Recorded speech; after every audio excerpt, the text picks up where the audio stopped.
The culture is actually damn good. You got fire in your gut? Are you kidding me? I'm always I'm calling both games. There's so much going on in the sports realm right now. The NHL season's getting underway. The MLB postseason is still going strong. And the NFL is consuming us whole. There's no greater thrill than attending a live match during playoff time. And SeatGeek, the sponsor of this video, can help you to get there. The app aggregates all tickets available on the resale market to help your wallet feel a little heavier than you expected. Sort all tickets available from red to green on a 1 to 10 scale. You can sort by price, number of tickets available, even specific sections. And get a view from where you'll be sitting as well. Not to mention all tickets for sale on the app are verified for authenticity. As always, don't forget to use the code TREE in the link below to save $20 off your first purchase. Sports may be chaotic, but SeatGeek is as normalized as it can get for me. Now on to the video. The NFL is so arrogant that they're subjecting a national audience to Pete Carmichael's play calling. For the fourth quarter will all be Al Michaels as we lose all passion and sanity. What Saints offense do you want to experience this time around? Checkdowns to Alvin Kamara or checkdowns to Alvin Kamara? We need 200% more Taysom Hill. Get a failed fourth down conversion with each checkdown. As you consider this, Jacksonville with an ailing Trevor Lawrence dissects a sluggish Saints defense to jump out to a rather sizable lead. To no one's surprise, New Orleans is dead in the water, sinking in the damn bayou itself.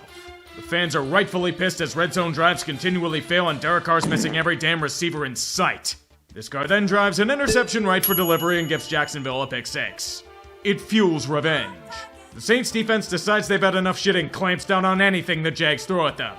Oh, Jacksonville, why must you be so consistently inconsistent on offense this year? All you need is that and you're a legit contender. Same as the Saints, who magically get good at it once they go into the no-huddle. I wonder why. New Orleans erases a 15-point deficit in the blink of an eye. But Payne is a Saints fan. Cue more sinking into the bayou on defense thanks to Christian Kirk making magic happen for a touchdown. Bad news, folks. The Saints offense. It happened yet again. They marched down to the goal line on the final drive, only to then fire aimlessly into the air 4 consecutive times. Real question though. You have all of this talent at the skill positions, and you're throwing to Foster Moreau. You deserve to lose this game because of that shit alone.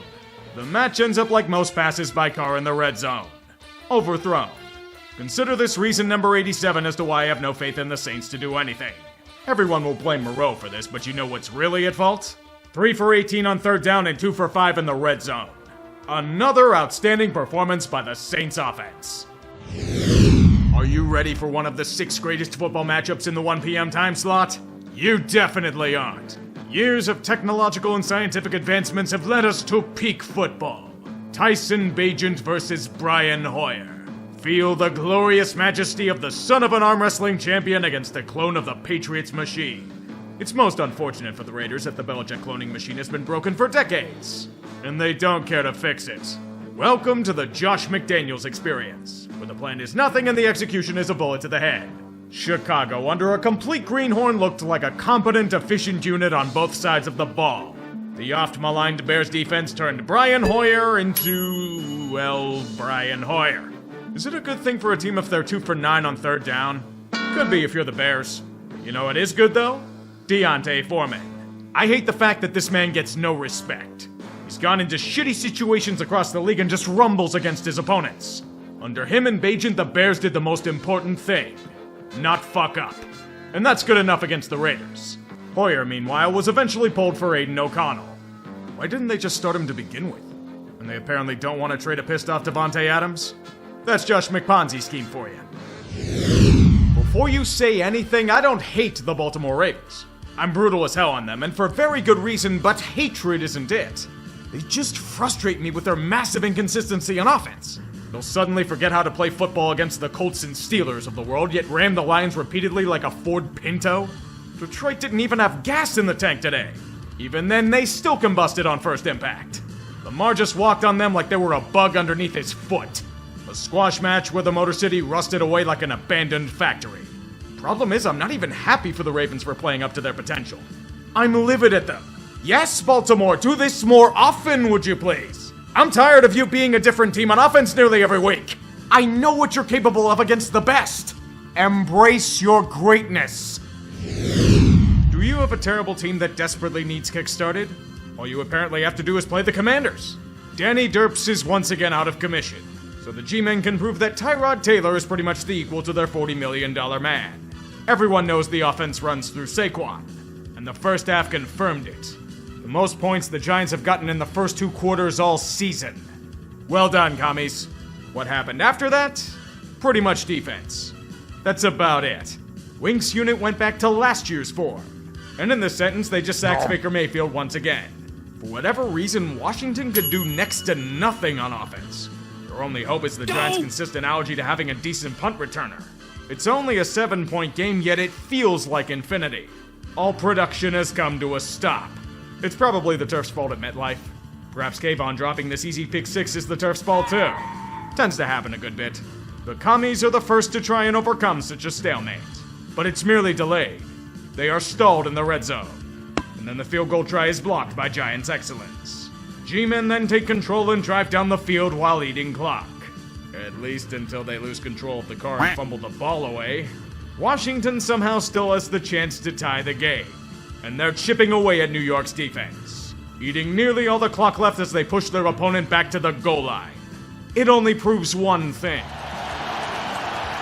Howell pressure coming. He escapes. Throws to the end zone. Dodson dropped it. Incomplete. Gambling on the riverboat has them going bust.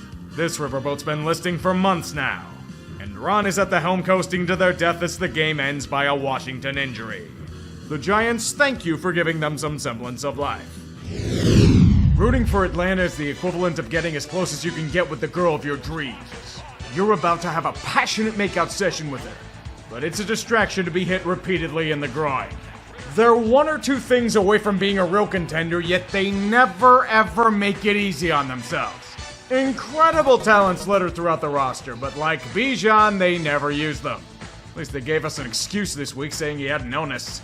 So why wasn't he on the injury report? Consider this the opening salvo to a comedy of errors. It wasn't even who wanted to lose the game. It was more a race where both teams kept landing face first on explosives. Desmond Ridder has no soul. Fumbles in the red zone. Fantastic.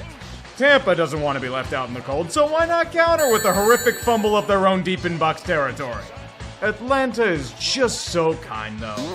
They'll get it to the 1-yard line and then castrate themselves. Why do you keep doing this, Ridder? Every fucking time. Atlanta's defense is at least balling, so they're somehow still alive. They make the wise decision to not reach the red zone. And Young Wei Koo is at least not going to fumble everything away. But you know who does? The rest of the Falcons offense. Long-ass drive. Dicing the Bucs down the field. And then Desmond Ridder. Why the fuck did you slow down, dude? Please stop. I'm tired. They're so incompetent that they are literally on their knees begging Tampa to take this game.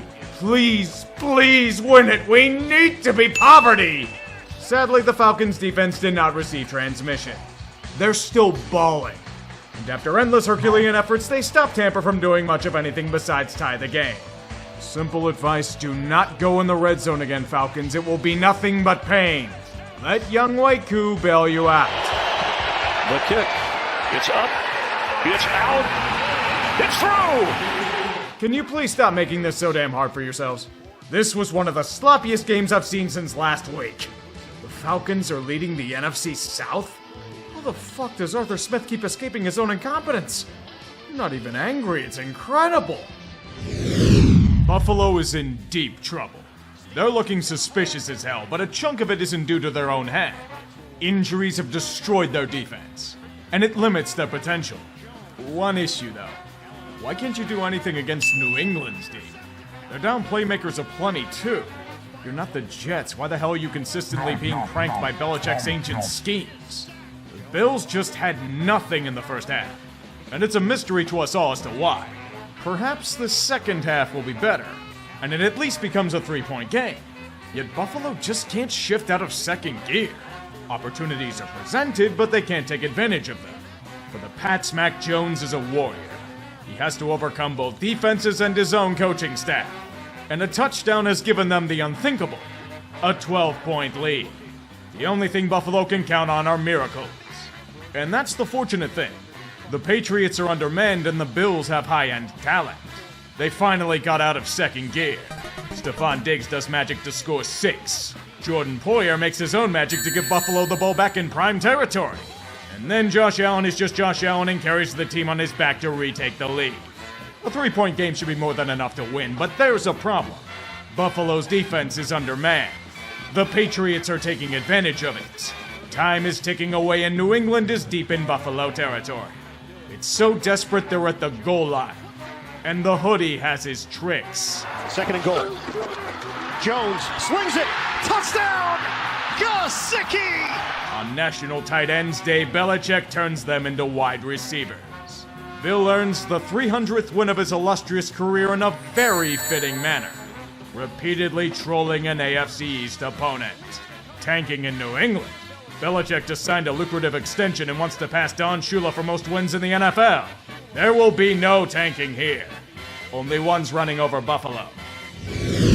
No matter what they do, the Colts are forever doomed to be cursed. Hissing generational QBs into the wind has brought them the wrath of the football gods. This year is not to be one where everything implodes on itself, but it must be one of constant teasing and punishments that rival Joe. Deshaun Watson is terrible, but this blessing for Indy was short-lived. He was pulled thanks to injury. Then he cleared concussion protocol, yet was still on the bench. Yeah, sure it was to protect him. You can say he fucking sucks, it's fine. A game featuring XFL legend PJ Walker should be a relatively easy victory for Indy. However, they forgot one thing. The Browns' defense is fucking incredible. Myles Garrett is out here doing his best Superman impression, bending offensive lines and leaping tall blockers in a single bound to keep Cleveland in the game. Eat your heart out, Joe Woods. Jim Schwartz's men have come to play. Too bad the Browns' offense can't do much of anything. Thanks to some heroic efforts from Uncle Rico Minshew and Jonathan Taylor, it becomes a battle of attrition. Cleveland's defensive curtains suffocating and creating endless opportunities for their own team. And the Colts trying to overcome the power of such a defense in general. It turns into a back-and-forth contest, with 8 lead changes throughout. Dustin Hopkins kicks a field goal to put the Browns up by 2. But unfortunately, the defense was allowed one really sloppy play and let Michael Pittman slip away into hyperspace for a touchdown to retake the lead. Now the pressure's on. Cleveland has one last chance at glory, and they corner the Colts in the red zone. But here's where the curse continues. 47 seconds left. 9th play of the drive. Walker under pressure. Football is loose. That's a live football. And Indianapolis has it. Buckner. So what's the catch? Illegal contact negating the play. How lovely. Refball or not, that's brutal. How the hell do they one up this? Walker from the gun throws. Back of the end zone. Incomplete. Looking for Peoples-Jones. And another flag. This ball is catchable? Fuck, man, the pass was 5 yards over the receiver's head. Paul Bunyan wouldn't have caught it in bounds. Another game ruined by blatant ref ball. Hunt. Did he get in? Touchdown. Indy got straight up fucked. How wonderful. Cleveland wins another game in spite of themselves thanks to fluke bullshit and high-end talent. Conveniently, the second game in 2 weeks where they benefited from ref ball. They're turning into the Steelers in real time. I'm just so proud of them. They're growing up so fast. Pittsburgh may be on the road, but it's at SoFi. No matter who's the home team here, the stands are going to be at least 3/4 black and gold. Nothing against the Rams, that's just how it goes. Speaking of that, the same shit happened on the field of play. I've spent weeks trying to figure out what the Rams are, and after this, I'm still in the same quandary. The first half Rams look decent enough. They're holding their own for a rebuilding team with a makeshift running back committee. And Puka Nakua's a beast. Then again, everyone looks good against Levi Wallace. With how poorly the Steelers played for 3/4, LA should have crushed them. But it's not a Pittsburgh game unless their opponent repeatedly self-destructs. Brett Maher missing multiple kicks badly. Matthew Stafford making his retro Detroit interception that looks incredibly awful. And failing to take advantage of multiple opportunities. You can't do that against the Steelers. In the fourth quarter, Kenny Pickett remembers he's an NFL quarterback and starts throwing dimes. Oh, Kenny, you go from looking like John Skelton for 85% of the game to becoming John Elway. Under his might and a strong running game, they overcome Canadian handicaps and take a 7-point lead. Now they have the final serve. And a first down here can finish it off for good. It's Pickett, the sneak, and he looks to be short initially, but did he get that ball across the line to gain? My goodness! Just past the line to gain. Wait a second, how the hell is this a first down? Pickett was nowhere near that spot. And it gets worse. The Rams have no timeouts and it's before the 2-minute warning. It can't be challenged. Grade A fuckery. LA, you've just experienced the bullshit of Steeler football. Best thing to do is not ask questions. The more you use your brain, the more ridiculous it gets. Arizona's been playing the same game for pretty much the entire year. Is there any real point in going over them? We already know what they're going to be. The little engine that tries but blows up as it climbs the hill. Seattle is that hill. Maybe they're the engine. It's a repeated issue of the Seahawks where the offense just sputters and continues to sputter. Feast or famine with this team. Mostly in the red zone, where they once again find new and exciting ways to struggle. Forgive me if I'm not ultra impressed with the Seahawks winning. Oh, the defense did well? It's the fucking Cardinals. They're nothing good. You should have won by at least 20, yet you keep treating games like Kevin with a chili. And until Seattle fixes it, the frustrations will continue. You're better than this, guys. Get your shit together. The GPS Bowl. It'll guide you right to the drink regardless of allegiance. No matter how you spin it, all you see are two teams circling the drain and well past their prime. There isn't excitement, there isn't dread, there's just nothing. Winning will mean nothing. Losing will mean nothing. It's spinning the tires just to check a box. And the Packers are looking awful against one of the worst defenses in football. They're doing nothing against it. And I get Denver as talent, but Justin Fields threw well against this defense, man. Broncos country is riding to nothing but field goals, so it's still manageable, but Green Bay has a shitload of issues. Mainly realizing that they're playing the Broncos and are down 16-3. Is Aaron Jones that vital to them or something? It should be a drop in production, but it shouldn't be this bad. Then they finally adjusted to Vance Joseph. In layman's terms, they used Ask Madden. Dashing and gashing a porous unit to open the already opened floodgates. Rumbling down to the goal line. And then on a 4th and 2, get the luckiest bounce in the history of man to take a 1-point lead. Somehow. In past times, the Packers would run away with an ugly win. Unfortunately, the NFC North dances on their grave. Denver gets to field goal range, and Will Lutz manages to kick a 50-plus yarder. Somehow. Jordan Love's mentality is to gunsling. And if he wants to chuck a ball deep into double coverage on a 3rd and 20, by God, I'm going to laugh at it. He's not anywhere close to Aaron Rodgers, and it was a terrible throw-in decision, but it's about trying. The Packers tried and failed miserably. This calls for some sushi. And Sean Payton doesn't even like sushi. There's a reason why people keep thinking that one fan ESPN kept showing last week was a plant. Because no seasoned Chargers fan would ever show that much emotion. They already know what's coming. Misery, pain. A so-called defensive wizard being repeatedly gashed with a name-brand defense. The Chiefs and Mahomes could do whatever the hell they wanted in the first half. Patrick was on pace to break the passing yard record, it was that bad. Justin Herbert and that offense may be high-flying, but they're trying to run a 100-meter dash against the Usain Bolt of teams. They're not going to win. And even when the Chiefs' offense maxes out their kill count, Liquid LA can do nothing with it. They have the gun lodged in their opponent's mouth, yet somehow end up shooting themselves in the foot. Chance to score a TD to tie? Not happening. The pass is deflected at the line for a pick. The high-profile defense manages to actually stop Kansas City? Not happening. Kellen Moore's offense suddenly goes flaccid.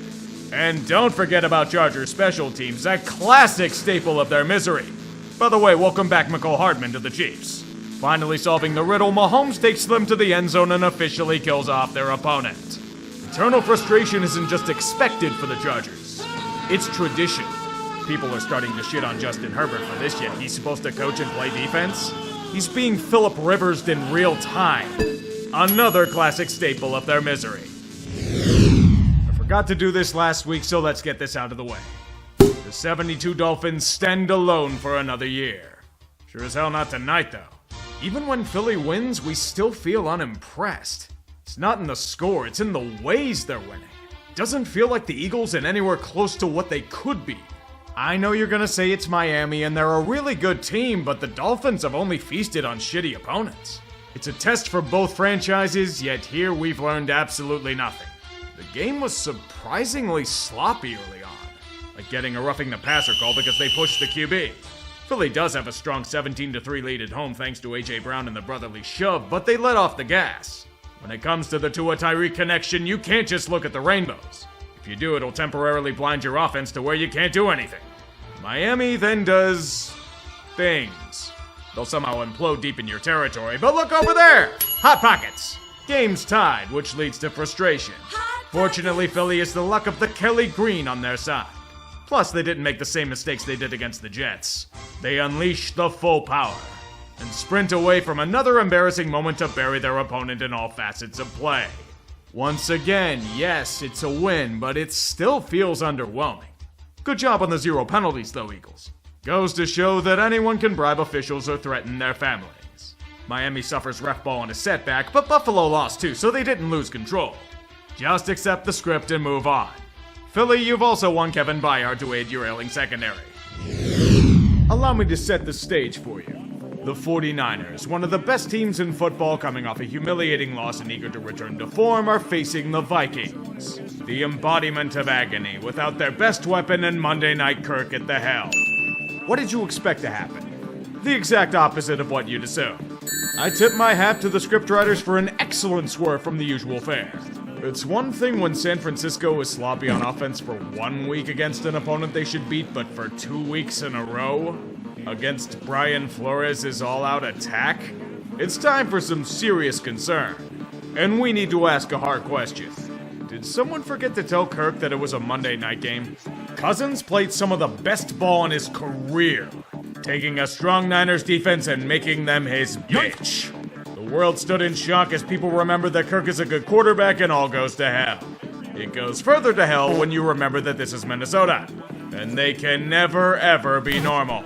Brian Flores continues to go into cover 0 and gets burned on it because once again the Vikings finishing within 1 possession is written into law. The tension can be cut with a butter knife, it's that thick. Field goals are traded and the Vikings are only up by 5. You know what that means? Time for Brock Purdy to work his magic. I guess this is the magic he's delivering these days? Okay then. Kirk continues his masterful performance and gets them to field goal range. But do you know what this team is? The Vikings missing a field goal? This is supposed to be surprising? Well, we know how this one's ending. San Fran, congrats on the ugly win. Purdy steps through, floats it, he's picked, and that's it. Wait a minute, this wasn't in the script I was given. The players are ad-libbing. It does add a unique flair to a stale classic. Minnesota cannot be normal. And in this state, they shock the world. A season once lost to the Abyss is looking more and more salvageable. So how's the pain amplified in this quest? Last week was incredibly sloppy football. This week was an acid trip laced with refball. Sad thing is that there were plenty of candidates for Lcow of the week, but we'll have to head back to the college ranks for this one again. Penn State. They keep doing it. Being a fan of them is a torture all its own. Winning against easy opponents, hope aplenty throughout the start of the year. Until you reach Ohio State or Michigan.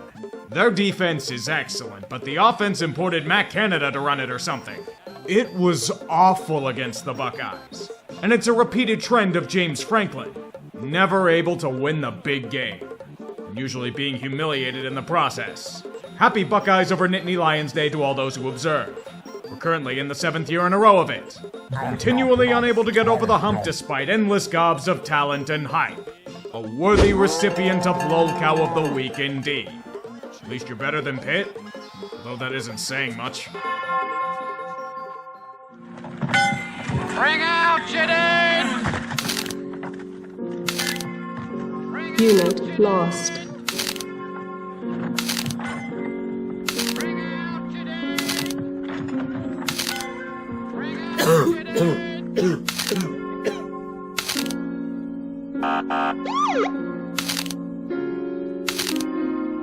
Unit lost.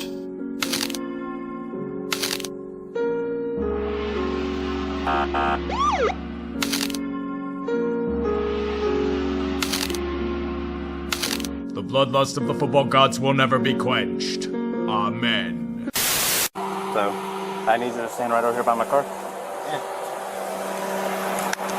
You send her a resume? Yep. Real? Yeah. I bet, dog. I play for the Saints, man. And?